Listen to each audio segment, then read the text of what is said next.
Ahora sí, ya vamos a empezar en la plática acerca del estoicismo y sobre todo vamos a leer del libro de meditaciones de Marco Aurelio, pero aquí con notas detalladas acerca de las opiniones que tengo o también opiniones que me ayudó a tener la IA para poder explicarlo de una manera más clara y más coloquial.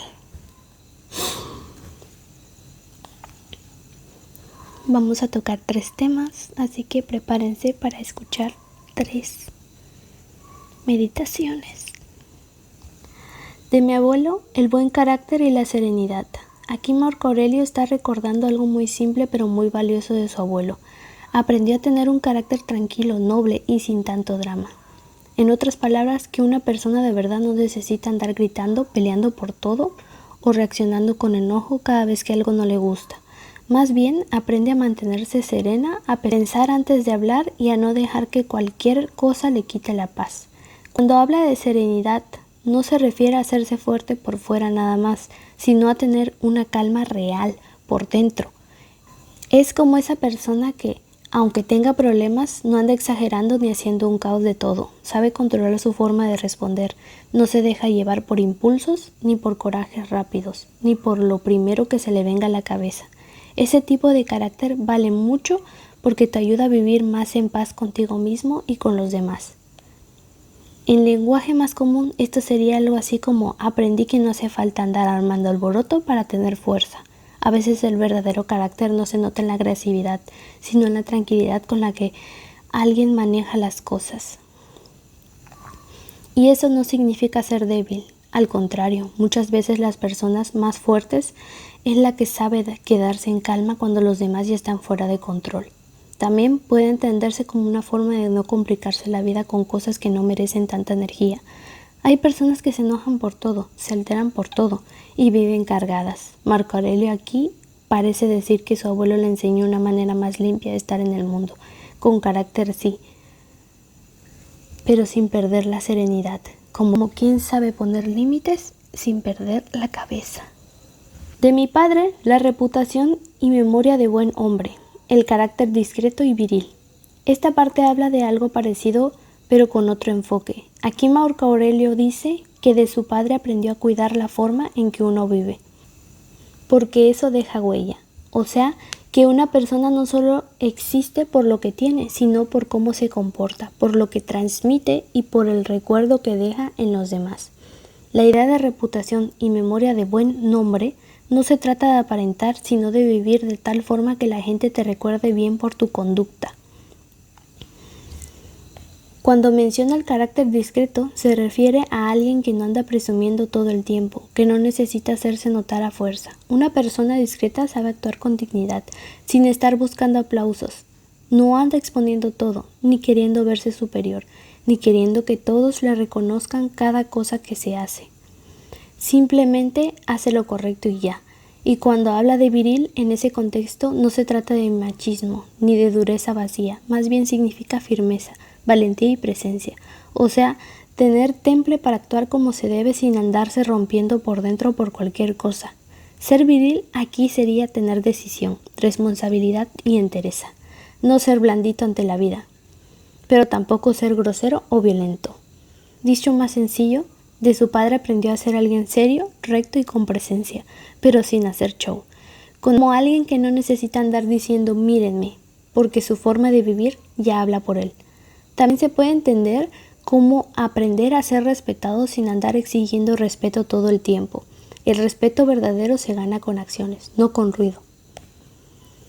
Esta idea es muy actual, porque hoy muchas personas quieren fama rápida, atención constante y apariencias, pero Marco Aurelio parece valorar algo más profundo. Que tu nombre quede limpio por cómo te comportas, no por cuánto aparentas. Al final, lo que deja huella no es el escándalo, sino la manera en que trataste a la gente y cómo enfrentaste la vida. De mi madre, el respeto a los dioses, la generosidad y la abstención. No solo de obrar mal, sino incluso de incurrir en ello. Esta tercera parte habla de lo que aprendió de su madre, y aquí el tono es más moral y espiritual. Cuando dice que aprendió el respeto de los dioses, se refiere a vivir con reverencia, humildad y conciencia de que no somos el centro del universo. Es una manera de decir que hay que tener respeto por algo más grande que uno mismo. Se ha entendido como lo divino, el orden de la vida o los principios que nos sostienen. La generosidad es otro punto clave. Aquí Marco Aurelio reconoce que su madre aprendió a ser una persona que da, que comparte y que no vive cerrada en sí misma. La generosidad no es solamente dar cosas materiales, también es dar tiempo, comprensión, paciencia y buenos gestos. Es tener un corazón que no siempre está calculando, que gana uno con cada cosa. Es saber ayudar, saber acompañar y saber ser humano con los demás. Luego viene una idea todavía más fuerte. No solo evitar hacer el mal, sino incluso evitar caer en la tentación de hacerlo. Eso significa que no basta con decir yo nunca hice tal cosa. También hay que cuidar el camino que te lleva hacia eso. No solo importa el resultado, sino el tipo de persona que estás dejando crecer dentro de ti. Es como decir, no me acerco a lo que me va a ensuciar, no juego con lo que me pueda arrastrar, no me permito entrar en cosas que me van a hacer daño moralmente. En otras palabras más comunes, esto sería algo como mi madre me enseñó a vivir con respeto, con bondad y con cuidado de mi conducta. No se trata de ser perfecto, pero sí de tener conciencia, porque muchas veces una persona no cae de golpe. Primero se acostumbra a pequeñas cosas, luego a cosas más grandes y termina haciendo daño sin darse cuenta. Marco Aurelio parece valorar que su madre le enseñara a cortar eso desde el inicio. También se puede entender como una educación basada en la pureza de intención, no solo hacer el bien cuando todos ven, sino bueno de verdad, incluso cuando nadie te está mirando. Eso es bastante profundo, porque habla de integridad. Una persona íntegra no solo evita lo malo por miedo al castigo, sino porque realmente quiere vivir y no ensuciar su conciencia. Qué bueno, platicando acerca de eso, les cuento un chismecito curioso, que a mí me pasó. Claro, esto depende mucho de cómo es la persona, cómo es el niño, cómo todo, ¿verdad? Pero cuando estaba chica, bueno, yo desde siempre he sido demasiado tímida, muy introvertida. Entonces se me ha dificultado mucho comunicarme con las personas. Por X o por Y se me ha dificultado un montón. Cuando yo estaba chica, recuerdo que una vez una maestra interina estaba haciéndonos un examen cuando yo me quedé sin goma, o sea, sin borrador. En ese momento dije yo, ¿cómo pido? Porque tengo muchísima pena y la verdad era una niña bastante descuidada y perdida. O sea, ahí estaban mis padres, pero no estaban tan conscientes de lo que llevaba y tan responsables con que llevara todos mis útiles, ¿no? Entonces como que sí me los compraban y tal, pero no había esa atención.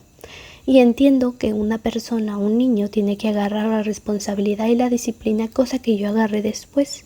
Pero estamos hablando de esa disciplina, la agarré alrededor de los 12 años para 13 años.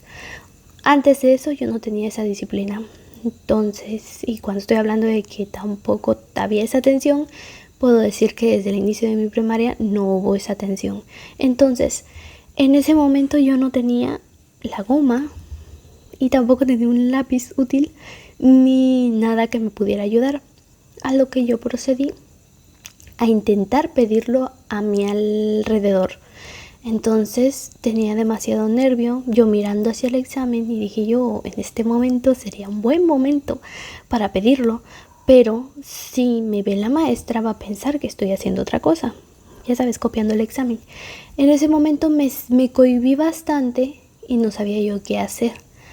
A lo que yo como que medio me estaba acercando a la otra persona para poder decirle, porque a todo esto, como era muy introvertida, bastante introvertida y muy mala comunicándome con todos, no tenía amigos, cero amigos, o sea, podemos decir que no me llevaba con nadie. Y justo en ese momento, no sé por qué, pero ni con las personas que pasé palabras estaba yo al lado. Entonces fue bastante complicado buscar quién. O sea, es más, con decirles que ya ni siquiera recuerdo quién era la persona de al lado. La cosa es, no sé qué movimiento hice, o qué mirada hice, o qué cosa hice, pero en ese momento, bueno, ya también he tenido ciertos problemas a la hora de aceptar esas cosas porque me agarra muchísimo coraje. Pero, pero bueno, básicamente esta persona lo que hizo es decirme, o sea, estás intentando copiar el examen y evidentemente yo tendría que cancelar tu examen, tendría que cancelar todo lo que estás haciendo porque estás intentando copiarte de tu compañero. A lo que yo evidentemente me cohibí, no pude decirle que como tal el problema y la situación era que yo necesitaba una goma. Entonces lo que pasó es que no dije nada y pues obviamente me dieron ganas de llorar y ella me dijo, tienes la cara roja, cosa que bueno, a mí se me pone roja la cara por cualquier cosa, si me río, si me da calor, todo literalmente. Pero bueno, eso ya lo aprendí al día de hoy. Actualmente me molesta mi pareja con eso, pero es una molestia de ok, ¿no? O sea, literalmente de repente estamos caminando y ese modo de, está rojita. Y yo, pues sí. Pero era algo que yo no estaba consciente cuando estaba chica. Entonces, esa maestra me dijo, te pusiste roja porque obviamente sí fue así. Y obviamente para mí eso fue horrible, o sea, terrible. Fue una experiencia frustrante, traumante. Y yo entiendo que muchas personas van a decir, o sea, ¿estás tonta? No tiene sentido que te hayas sentido mal, ni que te hayas puesto mal por algo como eso. Pero bueno, literalmente estamos hablando de una persona, de una niña de 8 o 9 años. Entonces sí, me cohibí horrible, me sentí muy mal. Y al día de hoy puedo decir que hay muchos maestros de ese tipo que bueno, que al final del día actualmente sigo pensando y considero que la primaria, la secundaria y una parte de la prepa no son relativamente importantes. Creo que lo más importante es la formación cuando ya estás tú en la universidad. Por supuesto, sí es cierto, como base sí es importante. Más sin embargo,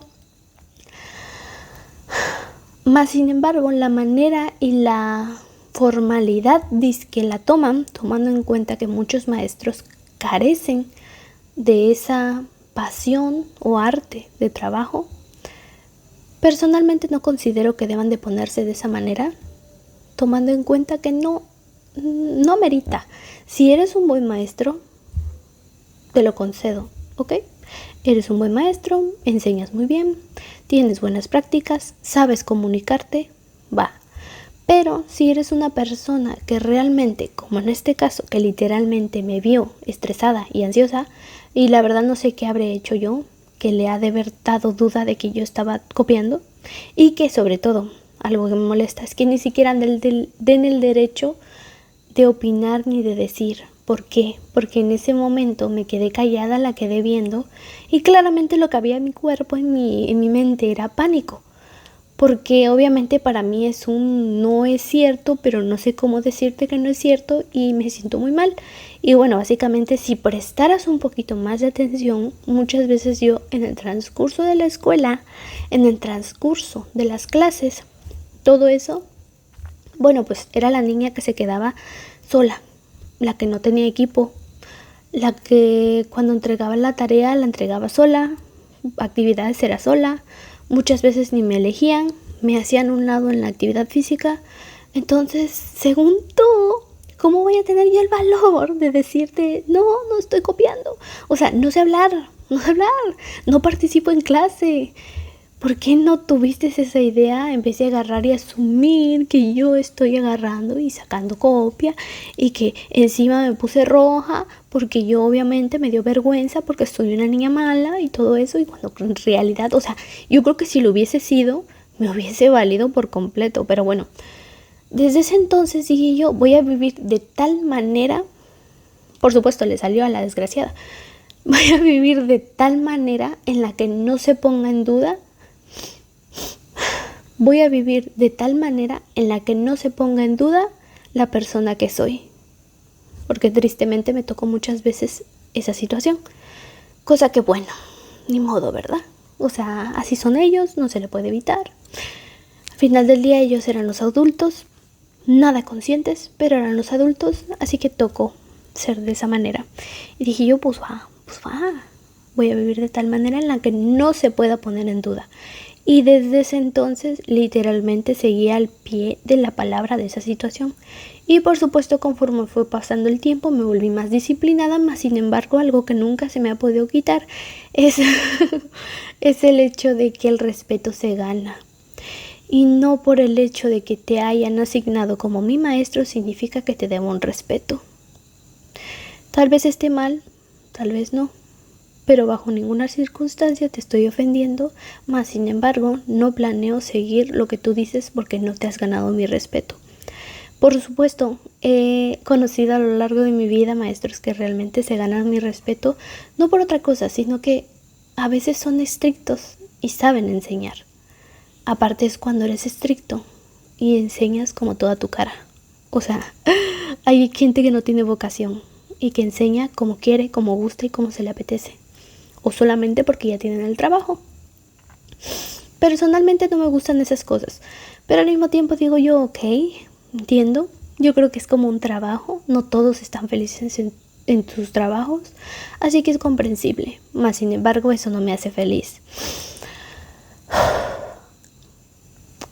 Pero bueno, llegando otra vez al punto y hablando otra vez del tema, yo en ese momento lo que hice fue que a partir de ese entonces ya no presté atención en su clase, le agarré un pavor a la escuela, dejé de asistir, difícilmente me mirabas en la escuela, o sea, pasé, como se le dice, muy, muy comúnmente a panzazos.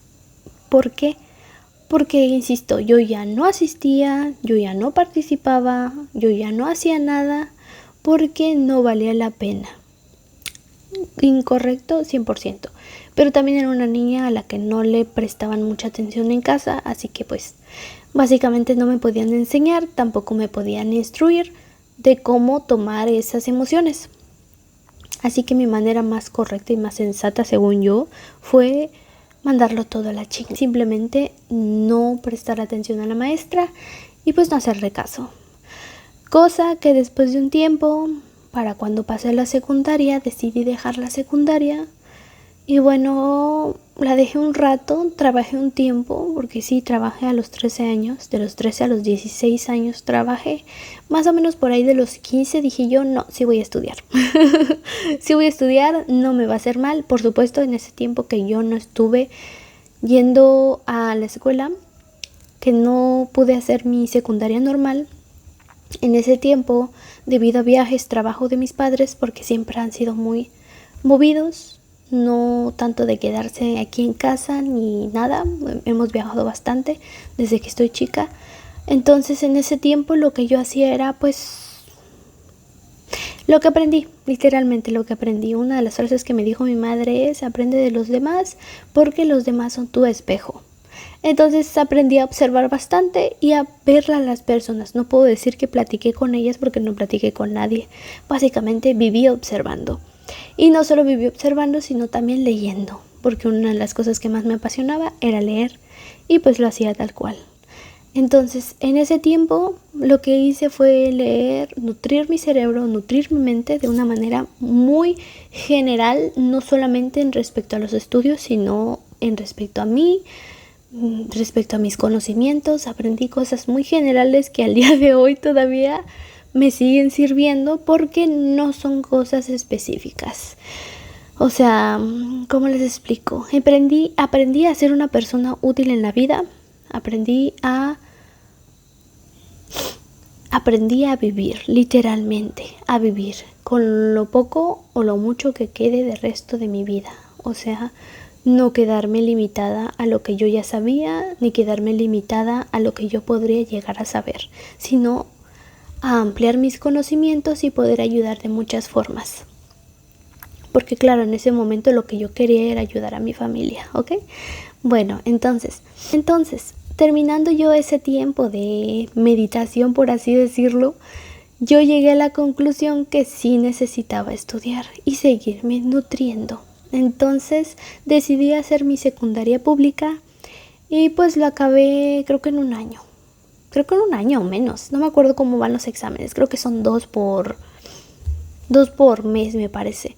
Y haces tu examen, terminas un libro de 100 y tantas páginas o 200 páginas, literalmente en un mes. Y si lo terminas y lo leíste bien y le aprendiste bien, haces tu examen y tal cual lo terminas sin problema. Cosa que así me pasó. O sea, simplemente leer y ya después hacer el examen y ya, sinceramente, no hay gran tema. Lo acabé de golpe y todo muy rápido, la verdad. Me fue muy bien en ese aspecto. Después de eso llegué a la conclusión en que tenía que terminar la prepa. Me metí a una prepa privada de cuatrimestre, pero debido a la situación y la forma en que se mantenía la escuela, me disgustó bastante. Que literalmente todos eran en modo de aquí vamos a hacerlo de la manera más legal, no queremos copy-paste y queremos todo bien. Y a la mera hora yo me leía 5 páginas, sacaba mi resumen y resultaba que mis compañeros hacían copy-paste. ¿Lo notaban? No. ¿Lo aceptaban? Sí. Seguía yo en ese tiempo cohibida, ya sé, a los 16, 17 años, no me acuerdo. Todavía seguía cohibida, no podía yo hablar tranquilamente, así que no participaba en las clases, todavía no estaba yo. Todavía no tenía las habilidades de convivir socialmente, así que la verdad la pasé mal en ese tiempo. ¿Qué se le puede hacer? Absolutamente nada. Era cuestión de convivir con gente, pero como fui muy limitada en mi transcurso y en mi crecimiento, básicamente nunca aprendí cosas que debería de haber aprendido de niña. Pero bueno, en ese tiempo, ya para la prepa, realmente me cohibí, me estresé porque todo era muy corrido y sobre todo me di cuenta, les insisto, una de las razones y una de las cosas que más me molesta es acerca de los maestros que dicen y no hacen, que enseñan pero realmente no aprendes. Y no se trata del alumno, se trata de la forma en que enseñas y la forma en que lo haces, porque de nada me sirve que me digas que haga 7 tareas en las que quieres que todo lo haga respecto a lo que yo lea y que la mayoría de mis compañeros, si no es que todos, hagan simplemente un copy-paste de alguna página. Cosa que se me hace incorrecto porque al final del día obviamente le estoy echando un montón de ganas y vienes tú y me aceptas a toda esa parvada y no se me hace correcto. Así que personalmente dejé esa escuela y me fui a otra. Porque dije yo, tal vez por el hecho de ser privada, es que lo tienen de tal manera en la que quieren reprobar a niños o atrasar el aprendizaje o estar amenazando de tal manera de cobrar más. A lo que dije yo, esa no es mi manera, ese no es mi estilo, no lo vamos a hacer por acá porque sí tengo interés en aprender, pero de una manera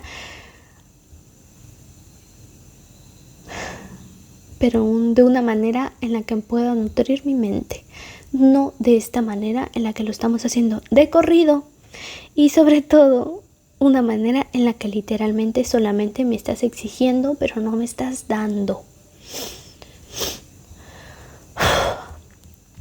Llegué a la conclusión que tal vez a mí lo que me gustaba era la mala vida y me fui a una prepa pública. Ok, bueno, ahí no me fue tan mal realmente.